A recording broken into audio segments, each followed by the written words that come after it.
Halo semuanya, perkenalkan kami dari kelompok 7. Pada video kali ini kami akan memaparkan hasil diskusi kami tentang analisis penegakan hukum di Indonesia.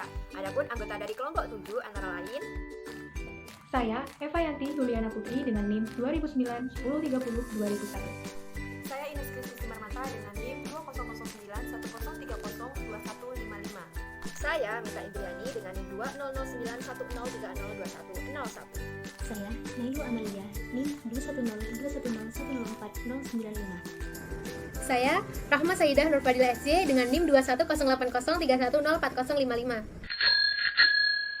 Penegakan hukum adalah proses dilakukannya upaya agar tegak dan berfungsinya norma-norma hukum secara nyata sebagai pedoman berperilaku dalam kehidupan bermasyarakat dan bernegara.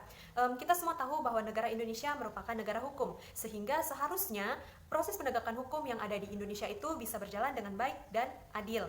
Dalam pasal 27 ayat 1 Undang-Undang Dasar 1945 mengatakan bahwa segala warga negara bersamaan kedudukannya di dalam hukum dan pemerintahan dan wajib menjunjung hukum dan pemerintahan itu dengan tidak ada kecualinya.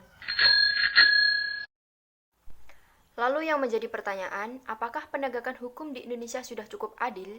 Berbicara soal penegakan hukum di Indonesia masih menjadi persoalan yang cukup pelik. Nyatanya dalam prakteknya, penegakan hukum di Indonesia dinilai belum mampu memberikan keadilan kepada masyarakat yang tertindas. Justru sebaliknya, hukum menjadi alat bagi pemegang kekuasaan untuk bertindak semena-mena. Saat ini, hukum di Indonesia yang menang adalah yang mempunyai kekuasaan. Yang mempunyai banyak uang pasti aman dari gangguan hukum walaupun aturan negara dilanggar. Orang biasa yang ketahuan melakukan tindakan kecil langsung ditangkap dan dijebloskan ke penjara, sedangkan seorang pejabat negara yang melakukan tindakan korupsi uang miliaran rupiah milik negara dapat berkeliaran dengan bebasnya. Dan yang perlu digarisbawahi di sini bahwa hukum di Indonesia itu tumpul ke atas dan runcing ke bawah. Maksudnya, hukum di negeri ini lebih tajam menghukum masyarakat bawah daripada pejabat tinggi.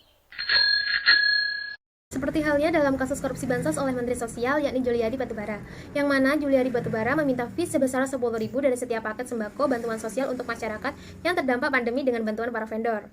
Hal ini bermula ketika pada bulan Mei 2020, Juliari Peter Batubara meminta ahli Wadoyo sebagai vendor untuk memungut fee sebesar 10.000 per paket sembako yang akan disalurkan pada masyarakat. Pemungutan uang ini berlangsung sampai pada tahap 12 pengadaan paket sembako untuk membantu masyarakat yang terdampak COVID-19. Bermasalahannya di sini KPK menggambarkan keengganan dalam kasus ini. Padahal kasus ini adalah kasus besar yang merugikan elemen masyarakat Indonesia. Sanksi hukuman yang diberikan pada Juliari Batubara dan para vendornya terkesan tidak sesuai dengan perbuatannya yang merugikan banyak orang. Pasalnya, sanksi yang diberikan adalah hukuman 11 tahun penjara dan denda 14,5 miliar.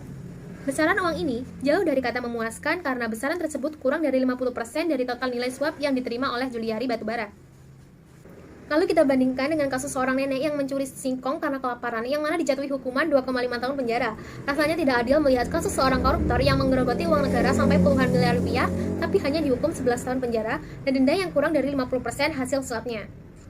Namun yang paling penting dalam kasus ini bukan hanya Juliari Batubara yang sepenuhnya kita salahkan. Akan tetapi, KPK juga perlu dikritik. Seperti halnya dalam pasal 5 huruf D UU Nomor 19 Tahun 2019 tentang KPK yang harus mengedepankan kepentingan umum. Alih-alih di sini, KPK justru lebih terlihat sebagai perwakilan pelaku yang berupaya maksimal mungkin agar terdakwa dijatuhi hukuman yang rendah. Selain itu, hakim yang menjatuhkan hukuman pada Juliari Batubara juga perlu untuk dikritik, karena sudah seharusnya bagi hakim untuk mengambil langkah progresif dalam hal menjatuhkan hukuman. Apalagi, dalam kasus ini sudah sepatutnya dihukum seberat-beratnya, mengingat tindakannya banyak melanggar hak korban bansos di masa krisis negara, yakni dengan adanya pandemi COVID-19.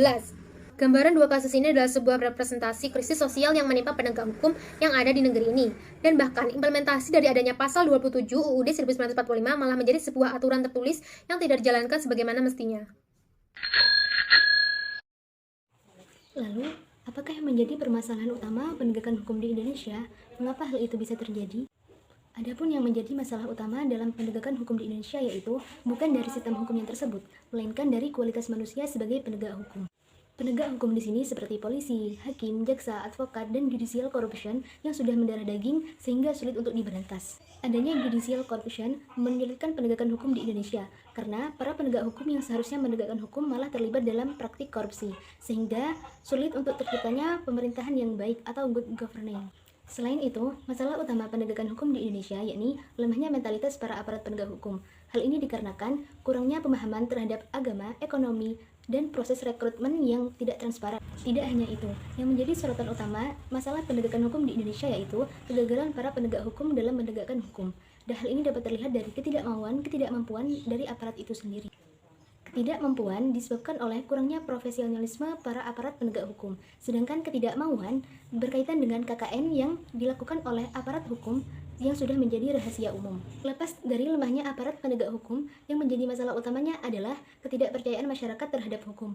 Karena hukum yang notabene sebagai wadah untuk mencari keadilan, tetapi malah memberikan rasa ketidakadilan bagi masyarakat itu sendiri. Adapun solusi agar penegakan hukum yang ada di Indonesia bisa memiliki prinsip keadilan, yang pertama, para mahasiswa atau sarjana, khususnya sarjana hukum, harus lebih memperluas cakrawala dalam memahami segala permasalahan yang terjadi belakangan ini. Hal ini penting karena bisa memberikan pandangan kritis bagi para mahasiswa atau generasi muda terkait penegakan hukum yang sedang terjadi di Indonesia. Dan perlu tentunya bagi generasi muda atau para mahasiswa untuk mempelajari ilmu-ilmu sosial, khususnya sosiologi, agar nantinya bisa mengidentifikasi masalah sosial dan penegakan hukum yang ada di Indonesia. Sehingga harapannya nanti saat proses pembuatan hukum, segala kekurangan atau kegagalan di masa lalu bisa dijadikan sebagai bahan pembelajaran. Yang kedua, para penegak hukum seperti hakim, advokat, jaksa, ataupun polisi harus menindak secara tegas adanya kasus-kasus hukum yang ada di Indonesia, di mana dalam penanganan hukum tersebut harus berlandaskan nilai-nilai kejujuran, menjunjung tinggi nilai keadilan, dan memproses segala hukum yang ada berdasarkan peraturan perundang-undangan yang berlaku di Indonesia. Yang ketiga adalah menerapkan program jangka panjang, yakni pendidikan berkarakter, yang diterapkan di seluruh tingkat pendidikan yang ada di Indonesia.